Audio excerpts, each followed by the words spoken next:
એક પાણી અને બીજો એક આ છોડ. પાણી વિશે આપણે ત્યાં ખાસી બધી પાછી વાસ્તુ પ્રમાણેની માન્યતાઓ છે. વોટર ટેન્ક ક્યાં રાખવી, નળો કેવા હોવા જોઈએ, પાણી ક્યાંથી આવવું જોઈએ, ક્યાં જવું જોઈએ, પાણીયારું કેવું રાખવું, માટલામાં પાણી માટીના માટલામાં ભરવું કે કોપર કે બ્રાસના કંઈ એમાં ભરવું. સો પાણી વિશેની પણ વાસ્તુને લગતી ઘણી બધી માન્યતાઓ છે. પાણી માટે એવું કહેવાય છે કે શક્ય હોય તો તમારે બોર બનાવવો હોય તો ઈશાન ખૂણામાં બનાવવો. અગ્નિ ખૂણામાં પાણી ન હોવું જોઈએ. અગ્નિ ખૂણામાં પાણી ન હોવું જોઈએ. અને પાણી એ એવી વસ્તુ છે કે હું તો હંમેશા એમ કહું છું કે તમારા ઘરમાં જેમ વાસ્તુ ઇમ્બેલેન્સ છે એમ શરીરમાં પણ વાસ્તુ ઇમ્બેલેન્સ થાય છે. તમે જોજો ઘણી વખત કે તમે ગાડી લઈને જતા હશો તો પાછળથી કોઈક એવી વ્યક્તિ હશે કે જે બહુ જ બધા હોર્ન મારશે. એ બધા બહુ જ હોર્ન મારશે તો એમ સમજવાનું કે એના શરીરનું વાસ્તુ ઇમ્બેલેન્સ છે. એનો ચંદ્ર ઠેકાણે નથી માટે ગુસ્સો કરે છે. ગુસ્સો કરવાનો કોઈ જગ્યા નથી પણ તોય કરે છે. એને ખબર છે કે આપણે આગળ જઈ શકીએ એમ નથી પણ મચી પડે છે. તમે જાણે મારી વાત કરી હોય ને એવું મને લાગે છે.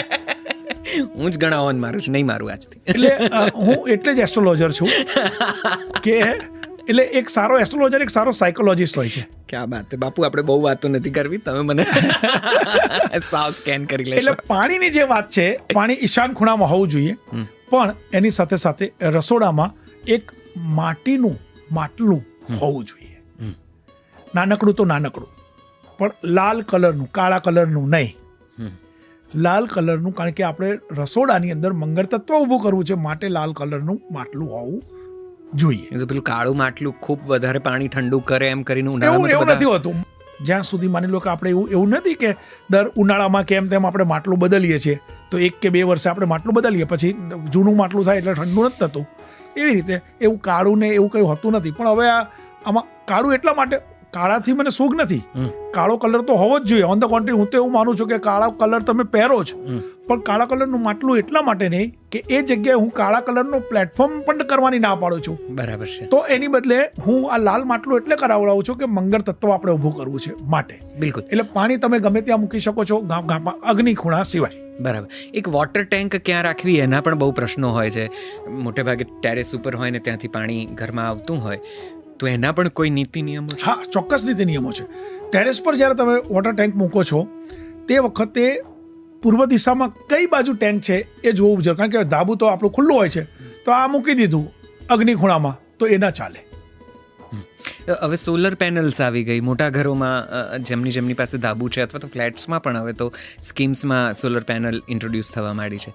એના કોઈ નીતિ નિયમો ખરા કે એ કેવી રીતે મૂકવી અથવા કઈ દિશામાં કે? કારણ કે એ તો સોલર, હા, એ જે છે ને એ વસ્તુ જે દાખલા તરીકે જે પેનલ જે લગાડવામાં આવે છે એ જે તે વખતે જ્યાં લગાડવામાં આવે છે ને એ જગ્યા હંમેશા એ યાદ રાખવું જરૂરી છે કે ઉત્તરમાં બને ત્યાં સુધી ન હોવું જોઈએ. અચ્છા. પૂર્વમાં હશે તો ચાલશે, ઇલેક્ટ્રિક છે ને, પૂર્વમાં હશે તો ચાલશે, દક્ષિણમાં વજન છે તો ચાલશે, પશ્ચિમમાં વજન છે તો ચાલશે પણ ના હોવું જોઈએ. હવે એની સાથે સાથે આ વાત કરી એટલે મને એક વાત યાદ આવી તો હું કહી દઉં. બિલકુલ બિલકુલ. સુવાનું, તમારા ઘરમાં નાના બાળકો હોય તો એ યાદ રાખો કે પશ્ચિમ દિશા તરફ પગ રાખીને નહીં સુવા દેવાના. કારણ કે પશ્ચિમના જે સ્વામી છે, પશ્ચિમ દિશાના જે સ્વામી છે એ શનિ છે અને શનિ એ આળસુ ગ્રહ છે. તો તમારા બાળકોને સવારે એની માં બૂમો પાડીને થાકે છે, ઓઠ ઓઠ ઉઠ, એ ઉઠે જ નહીં.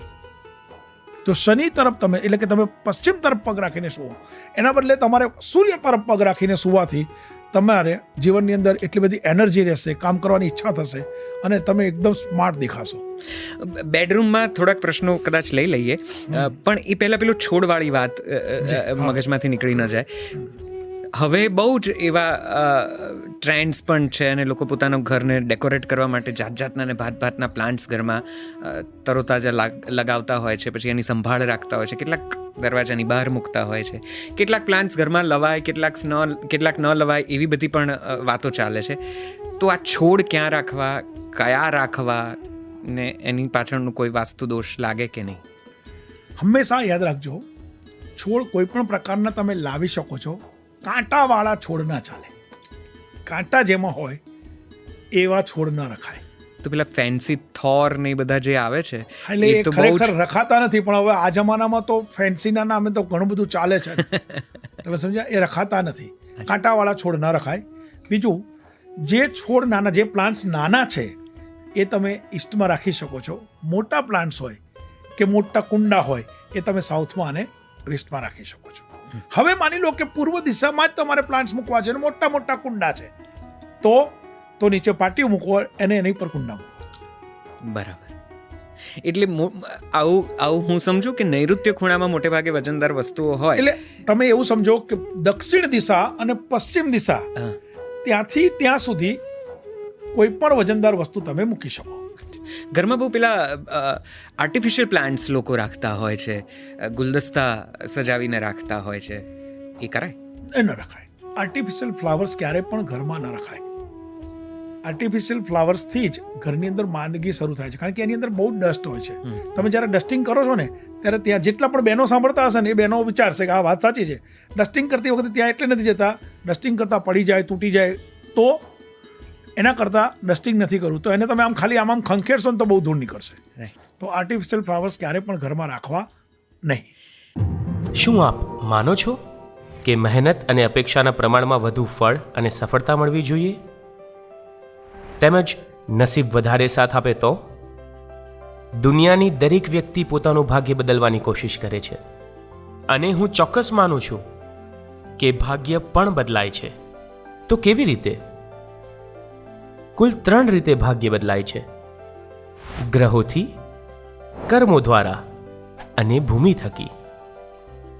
આપણી કુંડળીમાં ગ્રહોને યોગ્ય જગ્યાએ ગોઠવવા એ આપણા હાથમાં નથી. તેથી ગ્રહોથી આપણે ભાગ્ય બદલી શકતા નથી. આ ભાવમાં કરેલા કર્મનું ફળ આવતા ભાવમાં મળે છે, તેથી કર્મોથી પણ ભાગ્ય બદલી શકાતું નથી. તો ભાગ્ય કઈ રીતે બદલી શકાય? આપણું ભાગ્ય માત્ર ને માત્ર ભૂમિ દ્વારા જ આપણે બદલી શકીએ છીએ.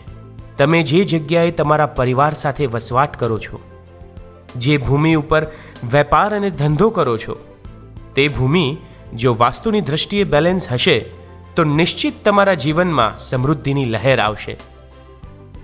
ભૂમિનું વાસ્તુ બેલેન્સ કરવા શું કરવું, અને આપણી જે ભૂમિ છે તો શું તે વાસ્તુની દ્રષ્ટિએ બેલેન્સ છે, તે કઈ રીતે જાણવું? ખૂબ જ લોકપ્રિય અને દુનિયાના લગભગ 54 દેશોમાં વાસ્તુશાસ્ત્ર અને જ્યોતિષ વિદ્યા દ્વારા આપણી સંસ્કૃતિ ફેલાવનાર શ્રી શૈલેન્દ્રસિંહજી વાઘેલા બાપુ દ્વારા લિખિત સરળ ગુજરાતી ભાષામાં આપણા ઘરને વાસ્તુ બેલેન્સ આપણે જાતે કરીએ નામનું પુસ્તક, એમ કહેવાય કે એક ગ્રંથ આપણે વસાવીએ, વાંચીએ અને આપણે જાતે જ આપણા ઘરનું વાસ્તુ બેલેન્સ કરીને આપણા ઘરમાં સુખ, શાંતિ, સંપ અને સમૃદ્ધિ રહે તેવો ચોક્કસ પ્રયત્ન કરીએ. આજે જ આ અમૃતરૂપી ગ્રંથ વસાવો, વાંચો અને જીવનમાં સફળતા મેળવો. વિશ્વભરમાં લોકપ્રિય અને જાણીતા શ્રી શૈલેન્દ્રસિંહજી વાઘેલા બાપુના 30 વર્ષના વાસ્તુ અને જ્યોતિષના અનમોલ જ્ઞાન અને ગાઢ અનુભવની અનુભૂતિ માટે આજે જ સંપર્ક કરો. Bapu's World, 305 Chitrarath Complex, near Hotel President, CG Road, Navarampura, Ahmedabad. Mobile 989898 8868. Email ggbapu@yahoo.com.